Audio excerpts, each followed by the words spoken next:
What's up? Big Herc 916. Positivity, motivation. 50 years young and still going strong, man.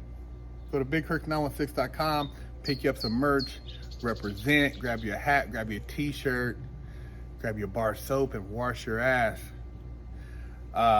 Hit that subscribe button, hit that like button, share the channel, man. Gotta blow this thing out the algorithm. You know, I've spoken on Africa before, and this woman, she does a good job of explaining why they keep Africa starved and why the food chain is one of the most important infrastructures of any country when it comes to control. You know, everyone's talking about the Ukraine war and Russia, but the reason African countries are hungry is because their ability to produce their food was destroyed by the right to dump by Cargill. Cargill wrote the agreement on agriculture, and then the junk food industry, the Pepsis and Cokes and Nestle's, wrote the sanitary and phytosanitary agreement and created the Codex Alimentarius to shut down healthy food and pushed the food that gave us illnesses, 75% chronic diseases. This is not a conspiracy. There is evidence that the corporations wrote the rules, then it created the billionaires. Now the billionaires rule the world. And I call them the 1%, not because they're 1%, they're just a handful. And when you ask me, you know, what's the optimism? For me, the optimism is a pathetic group of ignorant, selfish men are not more powerful than all the people who've occupied the palace of the president in Sri Lanka. The farmers who've occupied the streets of Netherlands. People have power. We've been made to think we are inert. We've been made to think nature is inert. And all it is a colonization of our mind. The minute we become free and say, we are part of nature, we are creative, and we are powerful. Powerful in a different way. Powerful in the way of Shakti. Powerful in the way of non-violent resistance, of absolutely refusing to be colonized. So it's interesting when you look at what is considered a selfish 1% that control the 99% who they've mentally colonized to be subjected to control. Because when those who are mentally colonized free themselves from that mental bondage, the game changes, man. And what is not understood or misunderstood by a lot of people is that by helping the bottom 90% is not going to hurt the top 10%. It's going to actually increase, because by those at the bottom being able to now participate in the economy, if you're part of the 10% that's creating jobs, selling products, manufacturing, you will now have an increased workforce and increased resources and increased consumers. So why wouldn't you want to help those people who are suffering through starvation, lack of resources, simple power for their homes? Why wouldn't you want to empower those people so that they can be a part of the industrialization of a country? Well, when you empower those people now have a voice. And the voice of those people can now create change. And when you talk about change and representation of those people who are at the bottom, who are voiceless, you have a power structure of individuals who don't want to let go of that power. They want to maintain that power and control. It's totalitarianism.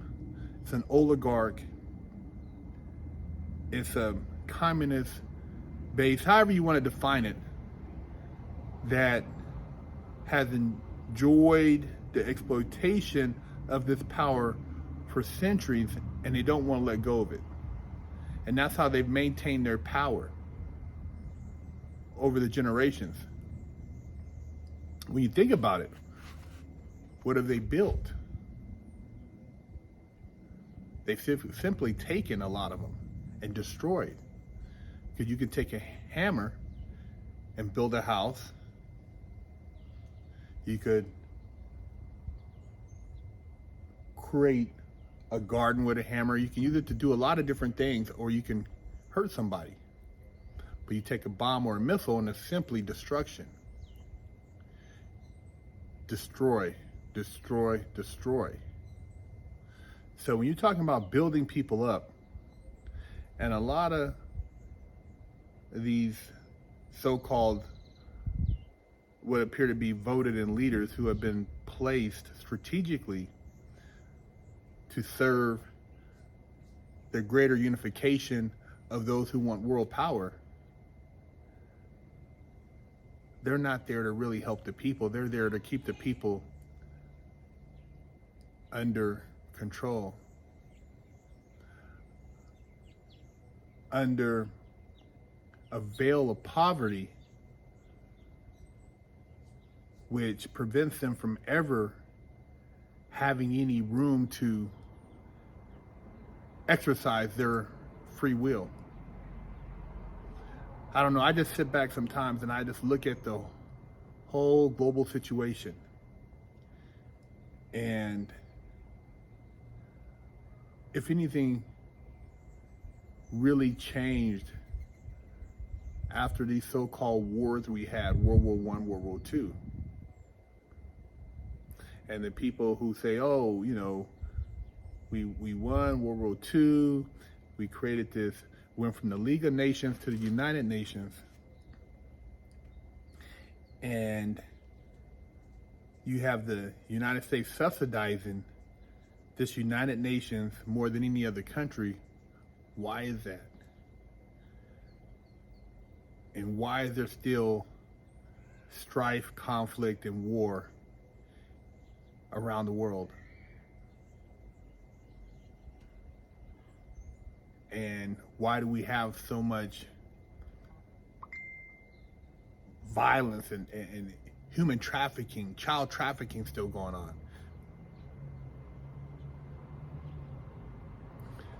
There's a lot to be said about the leadership in a lot of these places, and the leaders who do come about seeking change appear to have accidents that don't add up.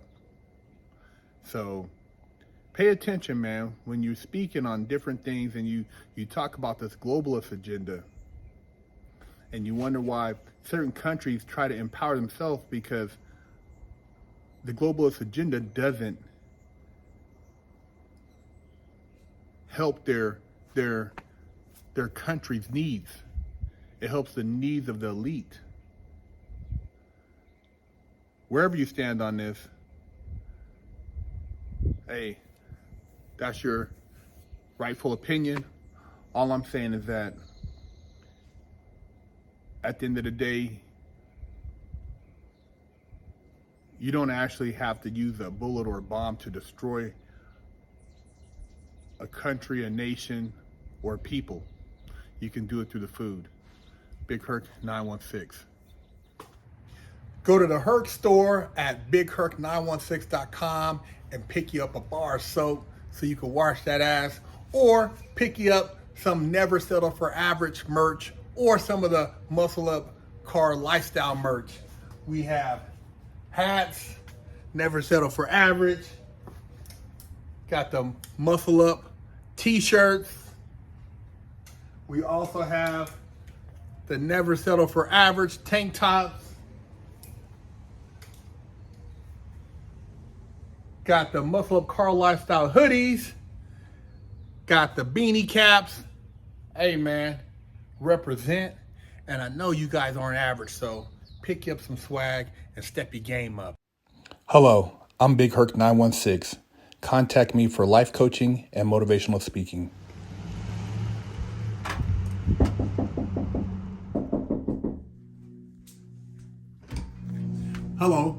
is Big Herc 916, and I'm with the Wash Your Ass Committee, and I'm traveling across America helping people wash their ass and get their booty holes clean. And I have with me here today Wash Your Ass Soap, and this one in particular is Butt Naked Scrub, but I also have Festival, Oatmeal Milk and Honey, Jamaican Me Crazy, Monkey Farts, and all these scents smell very good. They will help cleanse your body of funk and also make you feel better about yourself. So if you can go to bigherc916.com, you can pick you up a bar, and my goal is to help America combat funk.